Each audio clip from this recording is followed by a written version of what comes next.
Student आज हम lecture 24 start कर रहे हैं और लेक्चर 24 में हम डिस्कस करेंगे इन सेंटर के बारे में।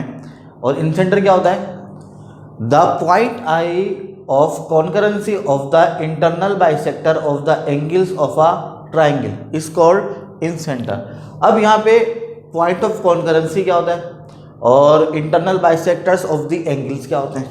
देखिए हमारे पास एक ट्राइंगल में तीन साइड है ना, ए बी और सी, इसके तीन वर्टेक्स हैं। तो इस पे बनने वाले जो एंगल होंगे वो इसके तीन एंगल्स होंगे। पहला एंगल किस पे बन रहा होगा?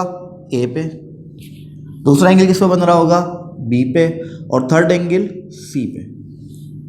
अगर एक लाइन इस एंगल को दो बराबर हिस्सों में कट कर दे, इस एंगल को एक लाइन दो बराबर हिस्सों में क्या कर दे? कट कर दे, तो वो लाइन कहलाती है इंटरनल बाइसेक्टर। वो लाइन कहलाती है internal bisector of the angle. तो हमने एक लाइन की मदद से ए पे बनने वाले एंगल को दो हिस्सों में क्या कर दिया? ब्रेक कर दिया। तो ये पहला इंटरनल बाइसेक्टर है इस एंगल का। इसी तरह हम सी को भी ब्रेक कर देते हैं। जो सी पे बनने वाला एंगल था हमने उसे भी क्या करा? दो हिस्सों में क्या कर दिया? ब्रेक कर दिया।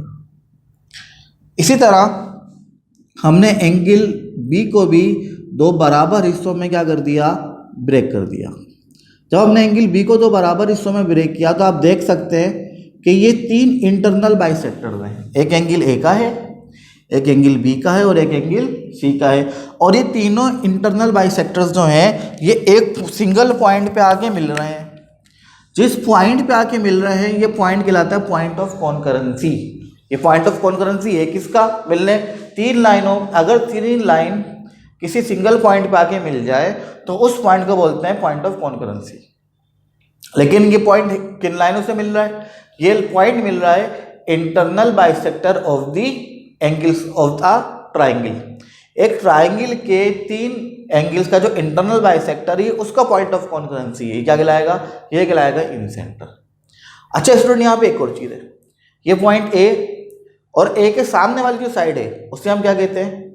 स्मॉल ए। बी के सामने वाली साइड को हम क्या कह सकते हैं? Small B. और सी के सामने वाली साइड को हम क्या कहते हैं? Small c. अब इन सेंटर का फॉर्मूला क्या बनेगा? A x1 plus b x2 plus c x3 divided by a plus b plus c. अब यहाँ पे ये x1 y1 x1 x2 x3 क्या है? तो देखिए ए के कोऑर्डिनेट हमारे पास क्या होंगे? x1 y1। बी के कोऑर्डिनेट्स हमारे पास क्या होंगे? x2 y2। और सी के कोऑर्डिनेट्स क्या होंगे? x3 y3। तो हमें इन वर्टिसेस से, इस ट्राइंगल के वर्टिसेस से हमें क्या मिल जाएगा? x1 x2 x3 और y1 y2 y3। ABC calculate करने के लिए हमें डिस्टेंस यूज करना पड़ेगा। हमें B से लेकर जब हम C तक का डिस्टेंस फाइंड करेंगे तो वो किसके बराबर हो जाएगा? A के बराबर हो जाएगा। इसका मतलब ये हुआ कि A किसके इक्वल है? डिस्टेंस BC के। इसी तरह B जो है वो किसके इक्वल है स्टूडेंट? डिस्टेंस AC के। और C जो है वो किसके इक्वल होगा? डिस्टेंस AB के बराबर होगा। ठीक है, अब हम अपने क्वेश्चन को देखते हैं। सवाल है हमारे पास, find the coordinates of the incentre of the triangle which angular points are respectively. हमें तीन पॉइंट्स दिए हैं। पहला पॉइंट हमें दिया हुआ है 2,8, दूसरा हमें दिया हुआ है 8,2 और तीसरा हमें दिया हुआ है 9,9। हमने लेट कर लिया और इनको नेमिंग कर दी। A B and C are the vertices of a triangle. We have to find, और हमें क्या फाइंड करना है? हमें फाइंड करना है इन सेंटर। स्टूडेंट इन सेंटर मालूम करने के लिए हमें दो चीजें चाहिए होती हैं। एक x1 y1 x2 y2 x3 y3 और हमें चाहिए होते हैं ABC। ये A, ये B, ये C। तो सवाल में हमारे पास x1 y1 तो है, x2 y2 भी है और x3 y3 भी है। क्या चीज नहीं है? डिस्टेंसेस नहीं है। ABC हमारे पास नहीं है। तो ABC फाइंड करने के लिए हमें क्या यूज करना पड़ेगा? Using distance formula. और डिस्टेंस फॉर्मूला D बराबर होता है square root of x2 minus x1 का whole square plus y2 minus y1 का होल स्क्वायर। अब हमें फाइंड करना है A से B का डिस्टेंस। तो जब हम ए से बी का डिस्टेंस फाइंड करेंगे स्टूडेंट, तो x2 की जगह पे आ जाएगा हमारे पास 8 और x1 की जगह पे क्या आ जाएगा 2, और ये हो जाएगा 8 - 2 का होल स्क्वायर। इसी तरह यहाँ पे आ जाएगा y की जगह पे y2 है 2 माइनस y1 क्या है 8, और ये हो जाएगा 2 - 8 का होल स्क्वायर। इसे स्टूडेंट सिंप्लीफाई कर लेते हैं। 8 में से 2 माइनस करें 6, 6 का स्क्वायर, 2 में से 8 को माइनस करें -6 का स्क्वायर, 6 6 जा 36, 6 6 जा 36। तो जब इन्हें सॉल्व कर लेंगे तो यहाँ पे आ जाएगा स्क्वायर रूट में 72। क्या हम स्क्वायर रूट ऑफ 72 सिंप्लीफाई कर सकते हैं? आप इस तरह कर लें, 2 3 जा 6, 2 6 जा 12, 2 1 जा 2, 2 8 जा 16, 2 9 जा 18, 3 3 जा 9 और 3 1 जा 3। तो स्टूडेंट यहाँ पे किसी नंबर्स का पेयर बन रहा है। आप कहेंगे एक 2 का पेयर बन रहा है और एक 3 का पेयर बन रहा है। तो जिसका पेयर बन गया वो 2 भी बाहर आ जाएगा और 3 भी बाहर आ जाएगा, और स्क्वायर रूट के अंदर क्या रह जाएगा? स्क्वायर रूट के अंदर रह जाएगा ये 2। तो हम देख सकते हैं 2 3 जा 6 स्क्वायर रूट ऑफ 2, और यहाँ पे क्या लिखा हुआ आ जाएगा, यहाँ पे हम क्या लिख देंगे यूनिट्स, और ए बी का जो डिस्टेंस है ए से लेके बी तक का उसको हम क्या नाम देंगे सी का। तो स्टूडेंट हमने सी फाइंड कर लिया, सी हमें क्या मिल गया 6√2। बिल्कुल इसी तरह से हम एक डिस्टेंस और फाइंड कर लेते हैं। स्टूडेंट्स ए बी हमने फाइंड कर लिया, अब हम बी सी फाइंड कर लेते हैं फॉर बी सी। और बी सी का नाम क्या है स्टूडेंट? ए, स्मॉल ए। जब बी सी फाइंड करेंगे स्टूडेंट तो ये हो जाएगा x1 y1 और ये हो जाएगा x2 y2, सही है। तो ये हो जाएगा हमारे पास 9 - 8 का होल स्क्वायर प्लस 9 - 2, 9 - 2 का होल स्क्वायर। अब स्टूडेंट 9 में से 8 को माइनस करेंगे तो 1, 9 में से 2 को माइनस करेंगे तो 7, 1 का स्क्वायर 7 का स्क्वायर, 1 का स्क्वायर हो जाएगा 1, 7 का स्क्वायर हो जाएगा 49, और जब इन्हें प्लस करेंगे तो स्टूडेंट क्या हो जाएगा 50। इस 50 को सिंपलीफाई का एलसीएम ले लेते हैं, 2 25 ज़ा 50, 5 5 ज़ा 25 और 5 1 ज़ा 5।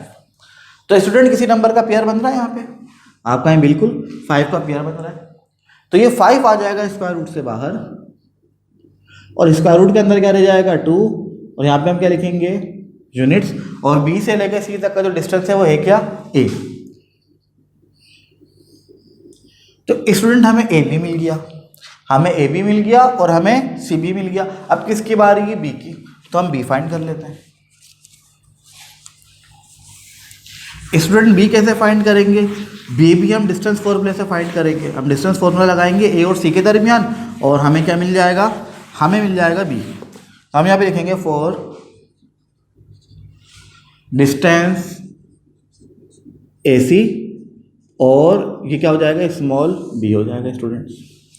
अब हमें ए से लेके सी तक का डिस्टेंस फाइंड करना है student.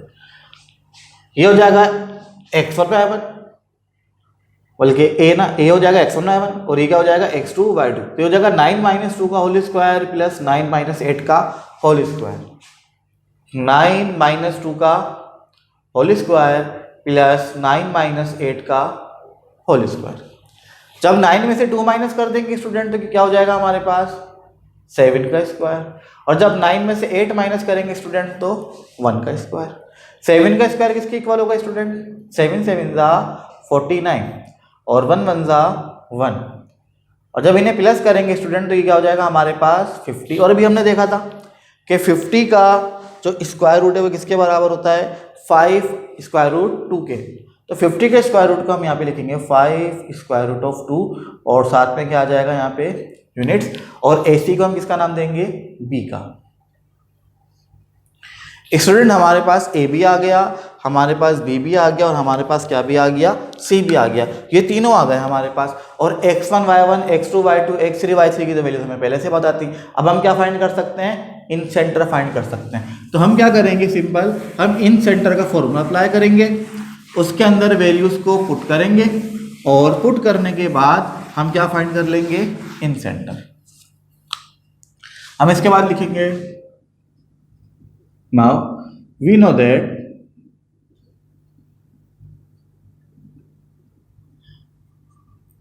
In centre I x का y equals to a x1 b x2 c x3 divided by a plus b plus c। और स्टूडेंट क्या हो जाएगा यहाँ पे, a y1 b y2 c y3 और डिवाइड पे क्या आ जाएगा student, a plus b plus c।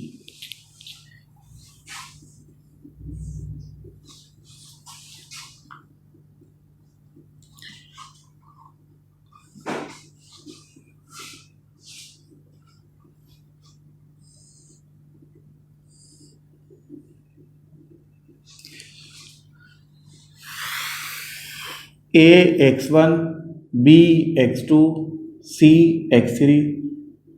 a student क्या है हमारे पास, a है हमारे पास 5 स्क्वायर रूट ऑफ 2।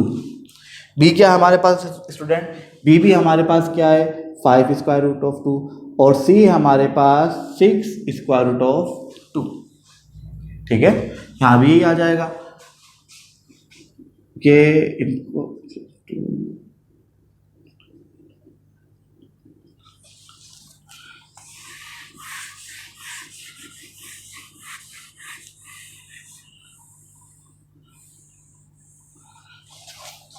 यहाँ पे ऊपर आ जाएगा स्टूडेंट x1। तो x1 हमारे पास क्या है स्टूडेंट 2, a क्या है हमारे पास 5 स्क्वायर रूट ऑफ 2 प्लस, इसके बाद क्या आ जाएगा b हमारे पास क्या, पहले a लिखेंगे, a हमारे पास है स्टूडेंट 5 स्क्वायर रूट ऑफ 2 और x1 क्या हमारे पास है स्टूडेंट 2। इसके बाद क्या है स्टूडेंट b, तो b की वैल्यू हमने क्या फाइंड करी थी, b की वैल्यू हमने 5 स्क्वायर रूट ऑफ 2 फाइंड की थी। और x2 हमारे पास जो है वो क्या है स्टूडेंट 8 प्लस c क्या है स्टूडेंट हमारे पास, c है हमारे पास 6 स्क्वायर रूट ऑफ 2 और स्टूडेंट x3 हमारे पास क्या है, x3 हमारे पास 9। यहाँ पे हम कॉमा लगा देंगे। अब आता है, अब क्या आएगा a y1, तो a हमारे पास क्या है 5 अंडर रूट 2 और y1 हमारे पास क्या है स्टूडेंट 8, फिर प्लस अब आएगा b y2, तो b स्टूडेंट हमारे पास क्या है 5 स्क्वायर रूट ऑफ 2 और y2 हमारे पास क्या है 2, c हमारे पास क्या है 6 स्क्वायर रूट ऑफ 2 और y3 हमारे पास क्या है स्टूडेंट 9 और डिवाइड में क्या आ जाएगा a plus b plus c। Student इसे सिंप्लीफाई कर लेते हैं। जब इसे सिंप्लीफाई करेंगे तो देखें क्या होगा, ये 5 भी बाहर है और ये 2, ये 5 इस 2 से मल्टीप्लाई हो जाएगा, 5 2 हो जाएगा student 10 square root of 2, 8 5 40 square root of 2 और 9 को जब 6 से मल्टीप्लाई कर देंगे तो 9 6 54 स्क्वायर रूट ऑफ 2 और डिवाइड में हमारे पास आ जाएगा 5 और 5 10, 10 और 6 16 स्क्वायर रूट ऑफ 2। आगे भी सिंप्लीफाई कर लेते हैं, 8 5 40 square root of 2, 2 5 10 square root of 2 और 6 9 54 स्क्वायर रूट ऑफ 2 और डिवाइड में क्या आ जाएगा 5 प्लस 5 10, 10 और 6 16 स्क्वायर रूट ऑफ 2। स्टूडेंट जब ऊपर वाली वैल्यू को प्लस करेंगे तो 10 में जब 40 प्लस करेंगे तो हो जाएगा 50 और 50 में जब 54 प्लस करेंगे तो क्या हो जाएगा, ये हो जाएगा 104 square root of 2 divided by 16 square root of 2 comma 40 में 10 प्लस करेंगे तो 50, 50 में 54 प्लस करेंगे तो ये हो जाएगा 104 square root of 2 divided by 16 square root of 2।